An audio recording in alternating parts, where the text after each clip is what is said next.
do have something on you, something that I think will change people's minds about you. Richard the Dick's Kids Coughlin, as his alias is here on this website, has made quite a name for himself.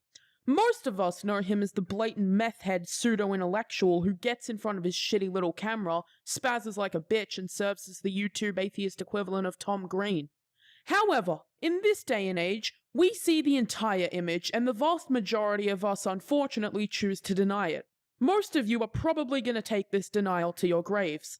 However, this video is not about you. It is not about changing your minds. It is about the truth and restoring our admittedly always shitty circle to its former glory. In recent times, Coughlin and his sycophants have caused a great deal of damage. The interesting part is that this isn't old news, and this Davochka has shown us his descent into madness on YouTube since 2008, and off YouTube since the beginning of our knowledge of him. It is in order that we address the root of these transgressions by observing the man behind the magnificently asinine YouTube channel. As we've learned from Coughlin's friends themselves, the name I addressed him by is justified.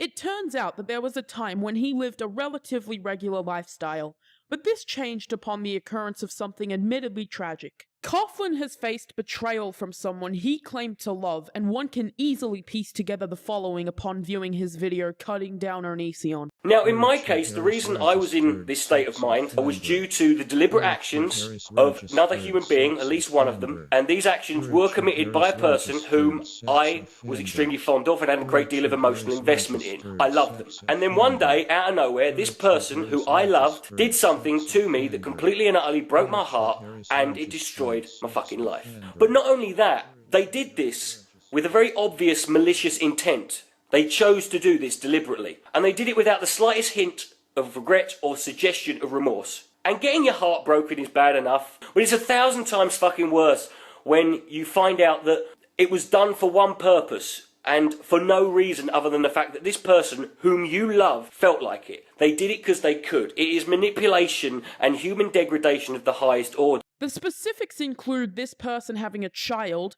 Coughlin being in contact with said child, and this person falsely accusing him of molesting the kid. This is the last part of his narrative that Coughlin is even remotely sympathetic. So began the downward spiral that has been laid in front of all of us in video format. As one can see in his mannerisms, Coughlin is addicted to methamphetamine and has been for a sizable period of time. According to his old friends, he had abandoned them upon the surfacing of the allegations and turned to old Felina as it would drown out his thoughts. Enter the amazing atheist. Coughlin since day one has been a drama whore, and one of his favorite targets has always been TJ, who after getting butthurt he stopped idolizing. As one can see in Halcyon's A Failure to Communicate, Coughlin has no boundaries in regards to his gay little YouTube wars. This turned ugly when Coughlin began insulting a deceased person who was quite dear to Halcyon quite incessantly. Prior to this, he had been making numerous video responses to TJ, Cody Weber, Fake Sagan, and numerous others. As one would realize, it now transcends trolling or even shit-starting. When it gets personal, you run a background.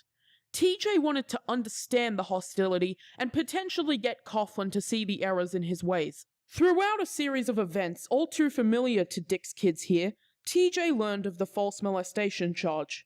When TJ, out of sheer pity, extended an olive branch, Coughlin snapped like the bitch he is, insulted him even more passionately, and cried on camera like some grandmother. TJ, leave me alone. Please, get the fuck away from me.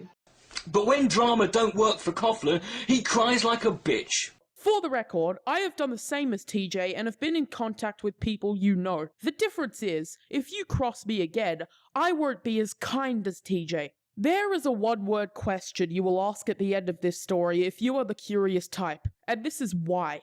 We already have seen that Coughlin understandably couldn't bear the pressure, but why would he be so cruel as to maliciously attack those who wanted to reach out to him? This is the speculative part of our journey. If you choose to believe it, you think like my friends and I. If not, Coughlin is still incapable of being sympathetic. He has done similar things to numerous people and shows no intention of ever relenting. He has mocked the deceased loved ones of a gentle and well-intentioned man caused drama with numerous others, actively supported and defended a sociopathic pedophile after the fact, and recently has been exposed as one who sexually harasses women. It's possible that he does this to take out his frustrations with the world.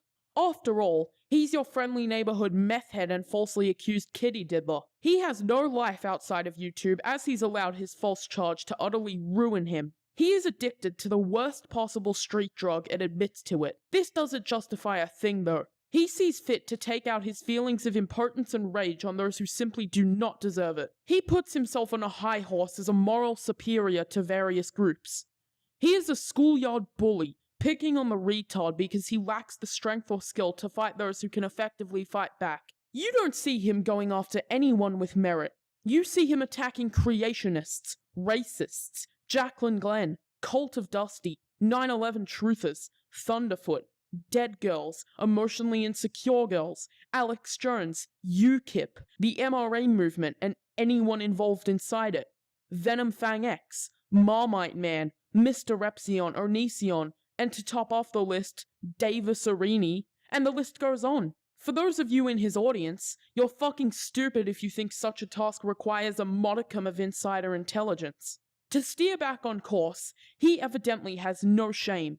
He is admitted to humiliating incidents like going to the bathroom in his pants in public places, and committed serious offenses such as sexual harassment and the violation of people's privacy. This is a disgusting parody of a man with literally nothing to lose. He either does it for validation or for fun, either scenario being entirely reprehensible. Coughlin, if you are watching this and crying like the little twat you are, there is only one course of action that makes even a modicum of sense.